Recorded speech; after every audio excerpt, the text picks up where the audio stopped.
छोटी सी गांव में जय और विजय नाम के दो जुड़वा भाई रहते थे।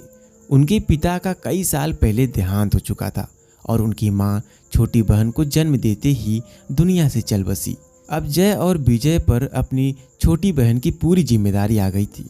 जय और विजय ने अपनी बहन का नाम परी रखा। वो दोनों अपनी इकलौती बहन परी को बहुत प्यार करते थे। दोनों भाई मिलकर मजदूरी करते और जो भी थोड़ा बहुत कमा पाते उससे परी को पालने की कोशिश करते थे। विजय, परी को भूख लगी है, देख कितनी देर से रो रही है, तू जाकर दुकान से थोड़ा दूध खरीद के लाना। हाँ ठीक है, तब तक तू परी को संभाल, मैं दूध लेकर आता हूँ। विजय परी के लिए दूध लेने चला जाता है। अचानक बहुत तेज बारिश होने लगती है। सड़क पर पानी भर जाता है। विजय का पैर एक गड्ढे में जाता है और वो बहुत जोर से गिरता है। उसकी जेब में जो पैसे थे वो पानी में बह गए। अब मैं क्या करूं? मेरे सारे पैसे तो पानी में बह गए। अब मैं परी के लिए दूध कैसे लूँगा? सामने एक चाय की दुकान थी। विजय वहां जाता है और उससे थोड़ा दूध मांगता है। भैया जी, मेरी बहन को बहुत भूख लगी है, थोड़ा सा दूध दे दो, मैं आपको कल पैसे दे दूंगा। सुन भाई, अगर तुझे अपनी बहन के लिए दूध लेना है तो यहाँ रखे सारे बर्तन साफ कर दे, मैं बदले में तुझे थोड़ा सा दूध दे दूंगा। विजय सारे बर्तन धो देता है। चाय वाला भैया उसे थोड़ा दूध दे देता है। विजय दूध लेकर घर आता है और जय को देरी से आने का कारण बताता है। दोनों की आंखों में आंसू आ जाते हैं। धीरे धीरे परी बड़ी होने लगी। अब वो 9 साल की हो गई है। आज हमारी प्यारी बहन को क्या हुआ है? इतनी उदास क्यों है? क्या हुआ परी, बता तो। जय भैया, विजय भैया, वो मेरी सहेली है ना माला, वो अपने माँ बापू के साथ दूसरे गांव में मेला देखने गई है। भैया, मुझे भी मेला देखना है, मेले में घूमना है, वहाँ पर बहुत सारे खेल खिलौने हैं। माला मुझे बता रही थी कि वहाँ पर खूब मज़े करेगी। बस इतनी सी बात। ठीक है, कल हम तीनों भी मेला देखने जाएंगे। पर कल तो साहूकार ने हमें ईंटें उठाने के लिए जल्दी बुलाया था। अगर हम दोनों कल काम पर नहीं गए तो वह बहुत गुस्सा होगा। वो बात तो सही है विजय, पर हम अपनी बहन के चेहरे पर उदासी भी तो नहीं देख सकते।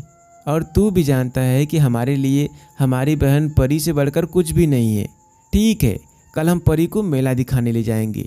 अगले दिन जय और विजय काम से छुट्टी लेकर परी को मेला घुमाने ले जाते हैं।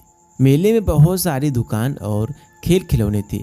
जय भैया, मुझे आइसक्रीम खानी है, मैं तेरे लिए आइसक्रीम लेकर आता हूँ। विजय, परी का ध्यान रखना।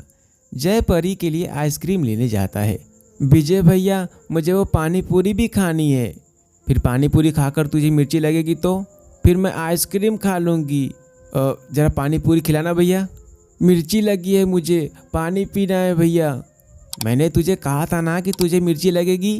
भैया, आपके पास पानी होगा क्या? नहीं नहीं, मेरे पास पानी नहीं है, वो सामने नल लगा है, वहाँ से ले लो पानी। विजय सामने नल से पानी भरने चला जाता है, पर जैसे ही लौटता है परी वहाँ पर नहीं होती है। विजय घबरा जाता है।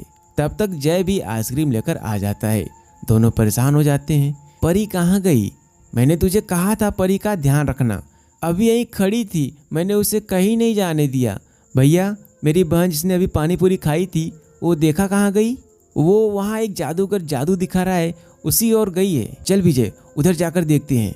जय और विजय देखते हैं कि मेले में एक जादूगर जादू दिखा रहा था। परी भी सब बच्चों के साथ उसका जादू देख रही थी। भैया, मेरी आइसक्रीम। प्यारी बहना, पता है तूने हमें डरा दिया था, तू यहाँ बिना बताए आ गई खेल देखने के लिए। भैया, मैं जादू का खेल देखने आ गई थी। हाँ हाँ ठीक है, अब देखो। जादूगर जय और विजय के पास आता है। मुझे एक जादू में तुम दोनों की मदद चाहिए, क्या तुम दोनों मेरी मदद करोगे?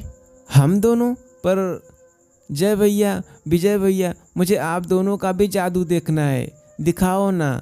अच्छा अच्छा ठीक है, बोलो जादूगर भैया, हमें क्या करना होगा? मैं तुम्हें जादू की एक तरकीब बताता हूँ। जादूगर जय और विजय को जादू समझा देता है। अब आप सभी देखेंगे कि इस आदमी के कपड़े बदल जाएंगे। इस जादू में जय स्टेज पर एक पर्दे के आगे खड़ा है और विजय पर्दे के पीछे। जय और विजय की जुड़वा की ये ट्रिक जादूगर के काम आ गई। सब इस जादू को देखकर तालियां बजाने लगे। जय और विजय की वजह से उस दिन जादूगर की बहुत कमाई हुई। अगले दिन जब जय और विजय साहूकार के पास काम करने गए तो साहूकार ने उन्हें नौकरी से निकाल दिया। जय और विजय परेशान होकर घर लौटे। तो दरवाजे पर वही जादूगर खड़ा था। जादूगर उनके पास काम के लिए आया था। जय और विजय तो पहले से ही काम से छूट चुके थे, इसलिए उन्होंने जादूगर के साथ काम करने के लिए हाँ कह दी। तुम दोनों जुड़वा हो और तुम्हें इसी बात का फायदा उठाना है। तुम मेरे लिए जादू करोगे और मैं तुम्हें 100 रुपए दूंगा। तुम मेरे साथ शहर चलोगे, वहां जाकर तुम अपने जादू के शो से पैसे कमाकर अपनी बहन को वो सारी खुशियां दे सकते हो जो हर भाई देना चाहता है। तुम्हारी सारी गरीबी दूर हो जाएगी, तुम अमीर हो जाओगे, तुम्हारी बहन राज करेगी, राज। जादूगर की बातें सुनकर जय और विजय बहुत खुश होते हैं। उनका यही तो सपना था कि उनकी बहन हमेशा खुश रहे। जादूगर के शो में दोनों भाइयों ने अपनी जुड़वा होने का फायदा उठाया। शो के टाइम प्लान के मुताबिक एक भाई स्टेज के पीछे रहता और दूसरा स्टेज पर।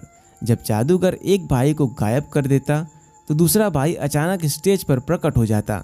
यह देखकर लोग हैरान होते और तालियों की गड़गड़ाहट से शो गूंज उठता। इस तरह जय और विजय ने अपनी मेहनत और होशियारी से अच्छी कमाई कर ली। समय बीता और कुछ सालों बाद जय और विजय ने शादी कर ली। परी रवि नाम के एक लड़के से बहुत प्यार करती थी, पर रवि के पिता शादी के लिए दहेज मांग रहे थे। परी रवि के बिना नहीं रह सकती थी।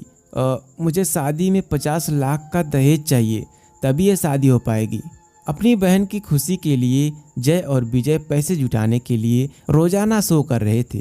तो पीछे से शो के दौरान जय के हाथ में चोट आ गई, पर उस रात भी उसने शो किया। जय संदूक में बंद हो जाता है। जादूगर बाहर से ताला लगा देता है। तभी परी अपने भाभीियों के साथ शो में पहुंच जाती है। अब जादू का समय था। जय को अंदर बंद रहना था और विजय को स्विमिंग पूल से बाहर निकलना था। विजय स्विमिंग पूल से बाहर निकल चुका था। तो ये है आज का जादू। मैंने अपने साथी को संदूक में बंद किया था, पर वो तो स्विमिंग पूल से बाहर आ रहा है।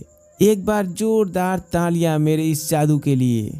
जय अभी तक संदूक से बाहर स्टेज के पीछे नहीं पहुंचा था। वो लोग घबरा जाते हैं। संदूक को अंदर ले जाकर ताला खोला जाता है। परी अपने दोनों भाइयों से लिपट कर खूब रोती है। जय, तेरे हाथ में बहुत दर्द था, इसी वजह से तू ताला नहीं खोल पाया ना? अब ठीक हो ना जय? जय भैया, विजय भैया, मुझे उस लड़के से शादी नहीं करनी जिसकी वजह से मेरे दोनों भाइयों की जान को खतरा हो।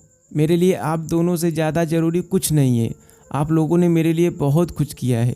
आप दोनों मेरी माँ भी हो और मेरे पिता भी। आप दोनों ने मेरे जीवन में मुझे कभी किसी चीज़ की कमी नहीं होने दी। मुझे बस आप दोनों का प्यार चाहिए। मुझे ऐसे घर में शादी नहीं करनी जहाँ लालची लोग भरे हों। अब मैं वहीं शादी करूँगी जहाँ आप दोनों कहोगे, क्योंकि मैं जानती हूँ आप मेरे लिए जो भी फैसला लेंगे मुझे मंजूर होगा।